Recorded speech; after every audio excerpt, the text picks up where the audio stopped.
Elle était convaincue que c'était fini. Son ex lui répétait « Je t'ai oublié, tu ne comptes plus pour moi ». Ces mots lui brisèrent le cœur. Pourtant, dans ses actes, tout contredisait ses paroles. Il regardait ses stories, parfois plusieurs fois de suite. Il avait gardé un pull qu'elle lui avait offert. Et il posait des questions sur elle à des amis communs. Nathaniel le rappelle toujours. Quand les mots et les actes s'opposent, ce sont les actes qui disent la vérité, car les vraies émotions ne se maîtrisent pas. Dans ce cas précis, le mur n'était pas le désamour. Les sentiments existaient encore. Le mur, c'était la peur et l'orgueil. Peur de souffrir à nouveau. Orgueil de reconnaître une erreur.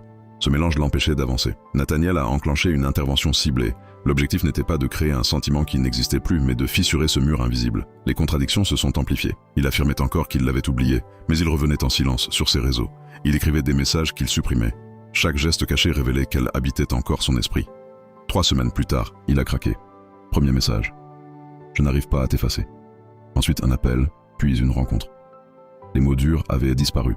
Derrière l'orgueil, l'attachement était resté intact. Cette histoire prouve une chose. Ne prends pas les phrases violentes pour des vérités. Un ex qui répète « je t'ai oublié » cherche à se convaincre lui-même. Car quand le détachement est réel, il n'y a pas besoin de le dire. L'indifférence n'a pas besoin de se justifier. Alors, si ton ex affirme qu'il ou elle t'a effacé, observe ses gestes.